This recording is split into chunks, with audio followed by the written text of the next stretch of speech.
জুলাইয়ের মধ্যে যোগ্য প্রার্থীদের শিক্ষক হিসেবে নিয়োগ দেওয়া হবে। শিক্ষক নিয়োগের স্বচ্ছতা ও জবাবদিহিতা নিশ্চিত করা হয়েছে।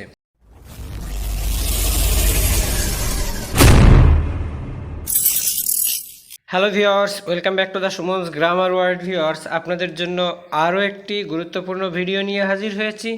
তো যারা প্রাথমিক বিদ্যালয় সহকারী শিক্ষক পদের নিয়োগ লাভের জন্য বসে আছেন বা প্রথম ধাপের পরীক্ষা দিয়ে দিয়েছেন এবং যাদের সামনে দ্বিতীয় এবং তৃতীয় ধাপে পরীক্ষা দিতে হবে, তো তাদের জন্য খুবই একটি খুশির খবর। তো চলুন আমরা খবরটা দেখে আসি। প্রাথমিকের 45,000 শিক্ষক নিয়োগ জুলাইয়ের মধ্যে। তো চলুন আমরা বিস্তারিত দেখব। এটা আসলে 11 মে 2022 ঢাকা পোস্টে প্রকাশিত হয়েছে একটি খবর। তো চলুন আমরা বিস্তারিত দেখি।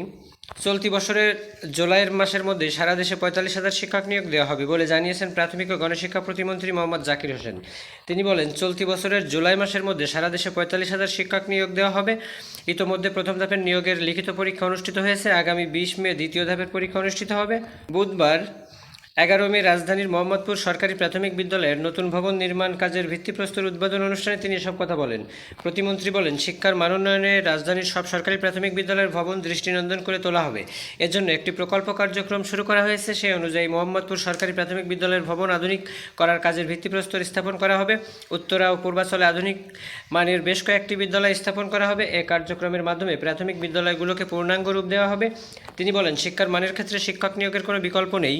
সে কারণে সারা দেশে 45,000 শিক্ষক নিয়োগ দেওয়া হবে। 3 ধাপের নিয়োগ পরীক্ষার আয়োজন করা হচ্ছে। জুলাইয়ের মধ্যে যোগ্য প্রার্থীদের শিক্ষক হিসেবে নিয়োগ দেওয়া হবে। শিক্ষক নিয়োগের স্বচ্ছতা ও জবাবদিহিতা নিশ্চিত করা হয়েছে। শিক্ষকদের পাঠদানে মনোযোগী হওয়ার আহ্বান জানিয়ে অনুষ্ঠানের সভাপতি প্রাথমিক শিক্ষা অধিদপ্তরের ডিপি মহাপরিচালক আলমগীর মোহাম্মদ মনসুর আলম বলেন, আমরা শিক্ষকদের মর্যাদার কথা চিন্তা করে নতুন নিয়োগ বিধিমালা তৈরি করছি। দ্রুত সময়ের মধ্যে সেটি কার্যকর করা হবে। এর মাধ্যমে একজন শিক্ষক পদোন্নতি পেয়ে তৃতীয় গ্রেড মর্যাদার উন্নীত হতে পারবে। নতুন করে সহকারী প্রধান শিক্ষক পদ সৃষ্টি করা হয়েছে বলে জানান তিনি। এ সময় আরও উপস্থিত ছিলেন প্রাথমিক ও গণশিক্ষা মন্ত্রণালয়ের সচিব আমিনুল ইসলাম, প্রকল্প পরিচালক মোহাম্মদ মিজানুর রহমান, এলজিইডির তত্ত্বাবধায়ক প্রকৌশল শিক্ষা আবু মোহাম্মদ শাহরিয়ার।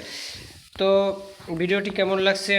অবশ্যই ভালো লাগার কথা, কারণ যারা প্রাথমিক বিদ্যালয়ে এ যাবৎ প্রধান শিক্ষক ছিলেন তাদের আর কোনো পদমর্যাদা হতো না।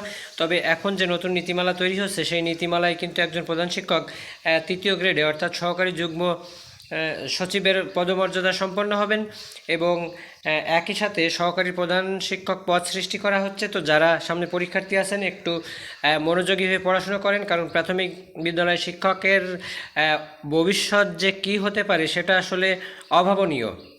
তো আজকের মতো এই পর্যন্ত। ভিডিওটি ভালো লাগলে অবশ্যই একটি লাইক দিবেন, কিছু জানা থাকলে কমেন্ট করবেন, চ্যানেলটি নতুন দেখে থাকলে সাবস্ক্রাইব করবেন। ধন্যবাদ।